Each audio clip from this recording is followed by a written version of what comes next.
Hey guys, so I'm back from seeing a pre-screening of the Black Phone.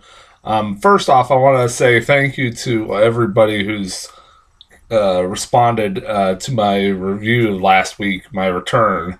I did not expect as many praise that I got. I want to appreciate everybody. I know Jaden the critic, if you're watching, I know he uh, comments on my videos a lot. I appreciate you following me this long. Apologize it took me so long. I know you've asked me to review a few things. I just haven't got it. I've been very, very busy, like I said. And I will be getting around to watch all those kids' movies you asked me to watch. I am going to be in the next few weeks, months, of be watching those. Um, if anybody ever has a request, I will try to review it. I did get a request to review Top Gun. I just haven't it's a rule. I've already seen Top Gun Maverick, and there's plenty of reviews out there right now for that movie. It's been out for a few weeks. I mean, I don't have much to say about it other than what everybody else said about it. So, it's a great fucking movie. Go watch it. If you haven't seen it, go watch Top Gun Maverick. One of the best fucking movies of the year so far, easily. In my top three of the best films I've seen this year, easily. But yeah, thank you everybody again for all the praise. And weirdly enough, I got like a shitload of views really early on, and within a couple hours of watching or posting a review, and then they all disappeared. I don't know what the fuck the YouTube's going off YouTube anymore, but whatever. So, Black Phone. This movie is a movie I have been getting a trailer for quite a while. Since I've been going to the theaters, back to the theaters, it's a movie that interested me. It was supposed to come out in February, and then it just for some reason got pushed back. I don't know why. COVID, I guess, is probably the excuse. I think that's the excuse for anything that's pushed back.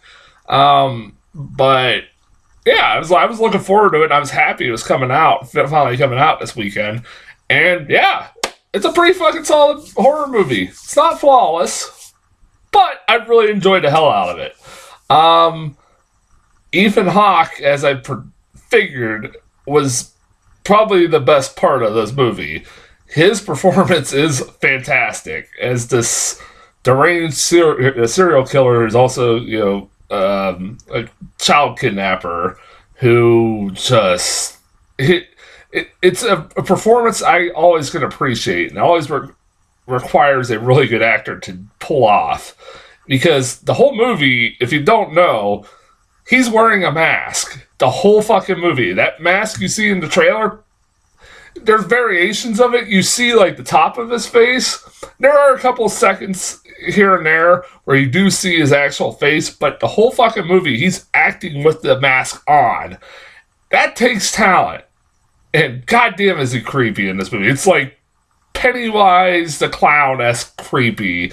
And that he's kind of friendly, but it's so alarming how friendly he is, knowing how fucking sadistic this guy is. I love this fucking performance. It's a really great performance. Knocked it out of the park. I don't know if it won't get any, Oscar nominations, but it was a great performance by him, and I hope they continue to do more roles like this, because I would like to see him do more roles like this. Ethan Hawke's been a great actor forever. I like the kid actors too. I thought the boy, especially his sister was easily my favorite character in the whole fucking movie, and I'll explain why a little later. But yeah, they were both really good characters, really likable characters, kid characters. And I like that this movie spends quite a bit of time with these characters, and even the kids that get kidnapped by this guy. Uh, Early on, Ethan Hawke doesn't kidnap main kid, until about a half hour into the movie. You spend quite a bit of time knowing this kid and different kids in the town that end up getting kidnapped, because he's friends. He comes across them throughout the beginning of the movie. A lot of these kids that get kidnapped, and you see that this kid's got a fucked up life even before he gets kidnapped. He has a really fucked up life. Him and his sister live with this alcoholic dad who's abusive. And one of the more disturbing scenes where the dad's beating the daughter for reasons I'll get into in a bit, but it's really hard to watch and it's really uncomfortable. But and then this poor kid and his mom killed herself, and now he's fucking kidnapped. It's like fuck, he's probably gonna be killed. It's like poor kid. I like the movie. It's pretty fucking disturbing. It is a pretty disturbing movie. I mean, it's a movie about a guy's killing kids, kidnapping and killing them. It is a really creepy movie. I like the score. It's a really well done, really good score. I like Scott Derrickson's like direction and style of movie. This is Scott Derrickson had made Sinister, which is a movie I absolutely loved. He also did Doctor Strange. He did Exorcism of Emily Rose. He's made some hit and misses, but I've enjoyed his work for the most part. Like I said, Sinister is probably my favorite of his. But yeah, he's a talented director and he has a pretty cool style. He likes making these kind of 70-esque movies and he's really good at it. Horror movies and he's really good at it. Well, like I said, this movie is not flawless though. One of the things I was kind of bugging me while watching this movie is that I know that this movie is based off a short story or something like that. I've never read it. I hear it's really good. I hear it's really creepy and really well done. But if I had not known, I would have not been surprised if this was a story made by Stephen King, even though it's not.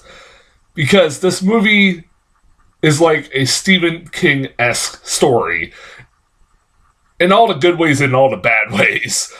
Because there's a lot of Stephen King cliches that like would pop up in any of his movies or stories. Where, you got bullies that seem like they're right out of a Stephen King story. The only thing that makes this different from anything that Stephen King did is that it doesn't take place in Maine. But these felt like characters, like these bullies felt like characters straight out like It or something like that. And then you also have the sister, who's my favorite character in the movie, has this weird subplot where she's a psychic. She has dreams where she can see visions of things that have happened with this killer. And of course, because this is a movie trope, the cops are, every time a kid goes missing, what do these cops do? They go to talk to this little girl. I'm like, whatever. I mean, even though she does call him a couple times, true, but she also, this subplot didn't didn't bother me. Or if you really sit and think about it, this movie really did not need it. I think maybe just it was only there to kind of stretch out the runtime, probably.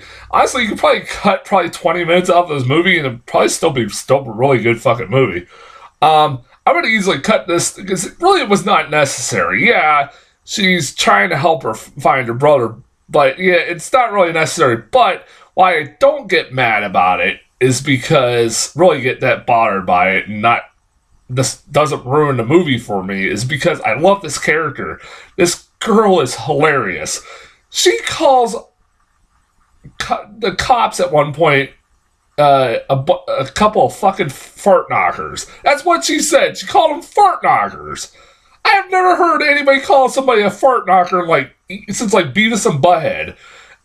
I was laughing my ass off at that. And then she's praying to Jesus because apparently she got psychic powers from her mom who killed herself. These powers made her kill herself or some shit like that.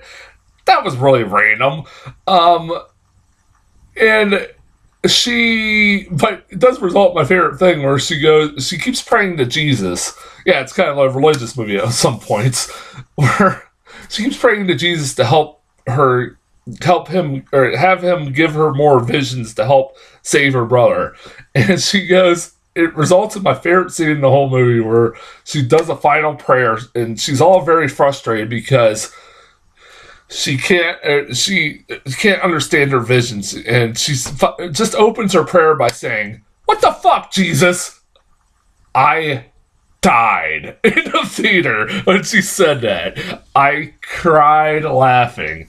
I was laughing my butt off. My favorite character. Also, this movie's not very subtle. Like, there are points like where kid gets kidnapped, and what does the first thing they cut to right after a kid gets kidnapped? The TV show Emergency. It just says on a big screen, Emergency! That made me laugh.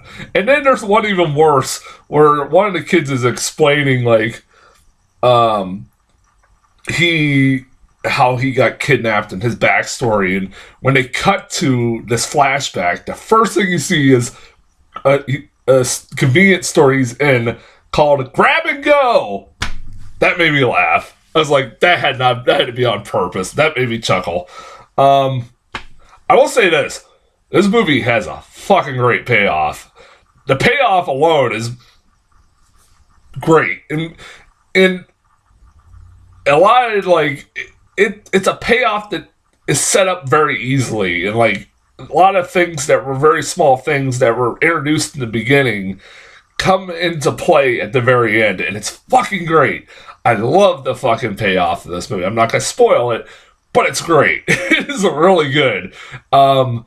And it fits with the story arc of this kid. The main kid in this movie, he has a really great story arc about how he needs to help or try to learn to stick up for himself. And it's basically, this whole movie is about him trying to stick up for himself, and like, it only takes him fucking getting kidnapped for him to do it. It's kind of cool.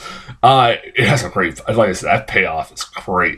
It's one of those, like, things, if you're in a crowd theater, people will be standing up clapping about it. People will be clapping because it's fucking awesome. I love that. Like I said, I enjoyed the hell out of this movie. I recommend it. It's a really enjoyable horror movie. I very rarely go to early screenings of movies anymore because I either don't have time for it, or really there's nothing. I really can't wait until, like, the weekend to go see. This was something I wanted to see. Like, I've been hearing good things about it. And the trailers look good, so I wanted to see it, and it did disappoint. Yeah, so that's as far as Black Phone goes. I will be back tomorrow, or probably more likely tomorrow, with Elvis. And until then, I'll talk to you guys later.